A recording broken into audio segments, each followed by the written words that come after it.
Alrighty, let's do this open cup pour. Ready? I say from the pilot seat. Ready, Rocky says in his bulb. He holds the 3 control boxes in his hands. Okay, John and Paul to 4.5%. I'm not going to put any silicone in paint, but I am going to put some silicone in my cup. Controls for me to use, but this is better. I have to watch the screen closely Put and a pay attention to our vectors. big drop. Best to have someone give their full attention to the Beatles. Besides, Rocky's a ship's engineer. Who better to run our makeshift engines? John Now, and Paul to 0, Ringo to 1.1%, I say. John and Paul 0, Ringo 1.1. We make numerous tweaks to the thrust vectors bit by bit to enable the ship roughly the direction I want. We finally achieve what I think I've read that you shouldn't allow silicone to get directly on the gessoed canvas, so I will create a little pool of paint here. Let's use this unmarked blue. Meet me toward the blip A. Hopefully, maintain thrust for 3 hours, I say. 3 hours, I watch engines, you And relax. I'm going to mix in a little bit of this beautiful cerulean blue too. I stay here, tell me how experiments go. It'll do. I'm shooting So for an now- 11-day transfer. It takes 130 kilograms of fuel to make that happen, about a quarter of what the Beatles have aboard. If you include George, who is sitting on the lab table full of astrophage. That should give us enough left over to correct whatever idiotic mistakes I made in my trajectory map. We'll get up to cruising speed in 3 hours, then I'm we'll going to do coast 2 for the next 11 purples, days. the metallics, 2 blues, 2 purples, metallics, and 2 blues. Yes, So it can be done. Rocky proved it when he zeroed us out before, but it was a delicate process with lots of guessing and opportunities for spinning out of control. Or worse, getting the cables tangled up. So for the next 3 hours, I have 1.5 Gs to work with. After that, it'll be 0 G for a while. this is a metallic purple. I climb down the ladder. My arm hurts, but less than it has. I've been changing the bandages every day. Or rather, Let's get Dr. some Lamar's metallics in medical here, marvel making machine my has been doing it. There's beloved definitely scarring all over the skin. bronze. I'm going to have an ugly Gonna mark get shoulder for the rest of my life, but silver. deeper layers of I'm skin going to must put have survived. just a If they hadn't, couple drops of probably would black. have gained And now let's go back to blue. Poor Lemai's machine would have amputated my arm when I wasn't looking. It's been a while since I had to deal with 1.5 Gs. My legs don't approve. But I'm used to this sort of complaint at this point. I walk to the main lab table where the Talmida experiments are still in progress. Every part of them is firmly mounted to the table, just in case we have more unexpected adventures in acceleration. Of course, it's not like I'm short on Talmida. I have a bunch of them where my fuel used to be. I check the Venus experiment first. The cooling mechanism whirs slightly, keeping the inside Use some of temperature my below Venus's color shifting extreme upper atmosphere. blue here. I originally intended to let the Talmida in there incubate for only an hour, but then Now the lights go went off. back. We had other priorities, so now it's been Using 4 up days. some of the purples that I didn't have much Time to of. do your thing. We go.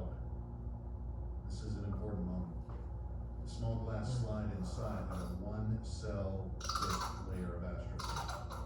If the Talmida are alive and dying of Definitely astrophage, using that stuff up. light will be able to get through. The more light I see through that slide, the fewer astrophage are still alive on it. I steel myself, take a deep Just breath. a little bit of look inside. black. Jet black. My breathing becomes unsteady. I fish a flashlight out of my pocket and shine it from behind. No light gets Bronze. through it all. My A heart little more sinks. silver. I sidestep over to the 3-world Talmida experiment. I take a look at the slide in there and see the same thing. Blue. Talmida can't survive Venus or 3-world's environment, or at the very least, they aren't eating. The pit of my stomach feels like it's going to melt. So close. We were so close. We have the answer right here. Talmida, a natural predator to the thing that's ruining our worlds. And it's hardy too, it can survive and drive in my fuel tanks, Some of this obviously. beautiful But not in light Venus at 3 metallic minutes blue. air. Why the heck not? What do you see? Question, Rocky asks. Failure, I say. Both experiments, the Talmiba are all dead. I hear Rocky punch the wall. Anger. All this work, all of it for nothing. Nothing. I slam my fist to the table. I gave up so much for this. I sacrificed so much. I hear Rocky's carapace clung to the ground in his bulb, a sign of deep depression. We're both quiet for a time. Rocky slumped in his bulb and me with my face buried in my hands. Finally, I hear a scrape. It's Rocky pulling his carapace off the floor. We work more, he says. We don't give Just gonna up. put We a work little hard. splash Yeah, metallic white there. I guess so. I'm not the right guy for this job. I'm a last second replacement because the actually qualified people blew up. But I'm here. I may not have all the answers, but I'm here. I must have volunteered, believing at the time that it was a suicide mission. Doesn't help Earth, but it's something. Strat's trailer was twice the size of mine. Privileges of rank, I suppose. But to be fair, she needed the space. She sat at a large table covered in papers. I could see at least 6 different languages in 4 different alphabets on the paperwork before her, but she didn't seem to have a problem with any of them. A Russian soldier stood in one corner of the room, not exactly at attention, but not relaxed either. There was a chair next to him, but he'd apparently elected to stand. Hello, Dr. Grace, Strat said without looking up. She pointed to the soldier. That's Private Mechnikov. Even though we know the explosion was an accident, the Russians aren't taking any chances. I looked to the soldier. So he's here to make sure imaginary terrorists don't kill you? Something like that. She looked up. So, it's 5 o'clock. Have you made your decision? Are you going to be the Hail Mary science specialist? I sat opposite her. I couldn't meet her gaze. No. She scowled at me. I see. It's, the kids. I should stay here for the kids. I squirmed in my seat. Even if the Hail Mary finds the answer, we're going to have almost 30 years of misery. She said. And, well, I'm a teacher. I should teach. We need to raise a strong, solid generation of survivors. Right now we're soft. You, me, the whole Western world. We're the result of growing up in unprecedented comfort and stability. It's the kids of today that will have to make the world of tomorrow work, and they're going to inherit a mess. We can really do a lot more by preparing kids for the world that's to come. I should stay here on Earth where I'm needed. On Earth, she repeated. Where you're needed. Yeah. I suppose to own the Hail Mary, where you could be instrumental in solving the entire problem because you're completely trained for the task. It's not like that, I said. I mean, it's a little like that, but look, I'm no good on a crew. I'm not some intrepid explorer. Oh, I know, she said. She clenched her fist and looked to the side for a moment, then back to me with a burning gaze I've never seen before. Dr. Grace, you're a coward and you're full of shit. I winced. If you really cared so much about the children, you'd get on that ship without hesitation. You could save billions of them from the apocalypse instead of preparing hundreds of them for it. I shook my head. It's not about that. Do you think I don't know you, Dr. Grace? She yelled. You're a coward and you always have been. You abandoned a promising scientific career because people didn't like a paper you wrote. You retreated to the safety of children who worship you for being the cool teacher. You don't have a romantic partner in your life because that would mean you might suffer heartbreak. You avoid risk like the plague. I stood up. Okay, it's true. I'm afraid. I don't want to die. I worked my ass off on this project and I deserve to live. I'm not going, and that's final. Get the next person on the list, that Paraguayan chemist. She wants to go. She slammed her fist on the table. I don't care who wants to go. I care who's most qualified. Dr. Grace, I'm sorry, but you are going on that mission. I know you're afraid. I know you don't want to die, but you're going. You're out of your darn mind. I'm leaving now. I turned to the door. Magnakov, she shouted. The soldier deftly stepped between me and the door. I turned back to her. You have got to be kidding. It would have been easier if you just said yes. What's your plan? I jerked a thumb at the soldier. Hold me at gunpoint for 4 years during the trip.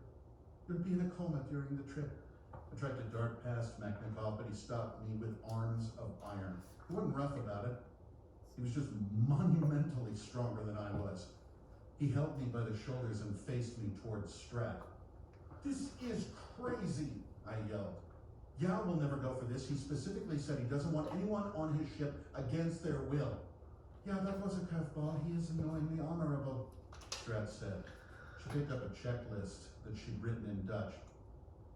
First, you're to be held in a cell for the next few days until the launch. You'll have no communication with anyone. Right before launch, you'll be given a very strong sedative to knock you out, and we'll load you into the Soyuz.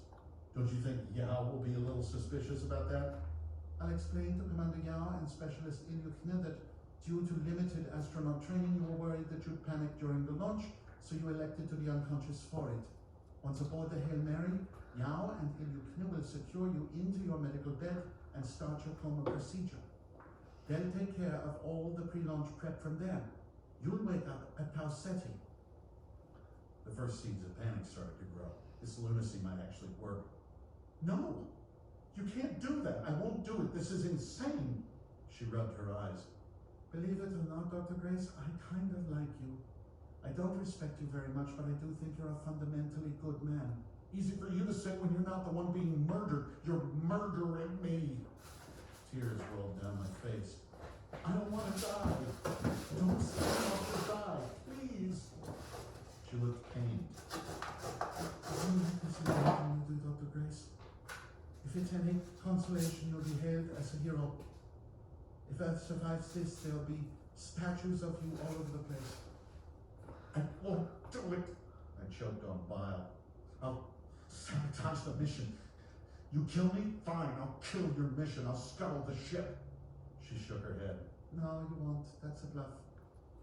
Like I said, you're fundamentally a good man. When you wake up, you'll be good and angry. I'm sure Yao and Ilyukhina will be pretty mad about what I did to you too, but in the end, you three will be out there and you'll do your job. Because humanity depends on it. I'm 99% sure you'll do the right thing. Try me! I screamed. Go on, try me, see what happens! But I can't rely on 99%, can I? She glanced at her paper again. I always assumed the American CIA would have the best interrogation drugs, but did you know it's actually the French? It's true. Their DGSE has perfected a drug that causes retrograde amnesia that lasts for long periods of time. Not just hours or days, but weeks. They used it during various anti-terror operations. It can be handy for a suspect to forget he was ever interrogated. I stared at her in horror.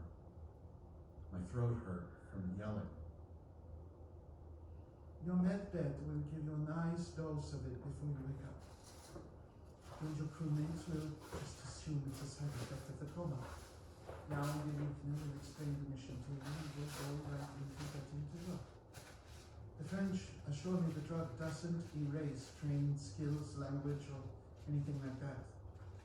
By the time your amnesia wears off, you guys might have already sent the Beatles back, and if not, my guess is you'll be too far invested in the project to give up.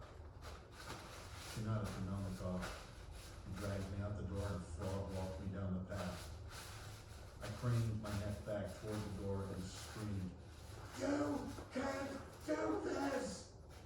Just think of the kids, Grace, she said from the doorway.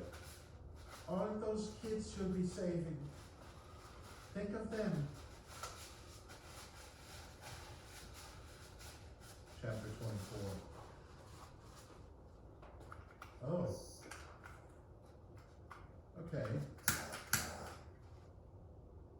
see how it is. I'm not some intrepid explorer who nobly sacrificed his life to save Earth. I'm a terrified man who had to be literally dragged kicking and screaming on a mission. I'm a coward. All that came to me in a flash. I sit on the stool and stare at the lab table. I went from nearly hysterical to this. This is worse. I'm numbed. I'm a coward. I've known for a while that I'm not the best hope for saving me. Just a guy with the genes to survive a coma. I made my peace with that a while ago.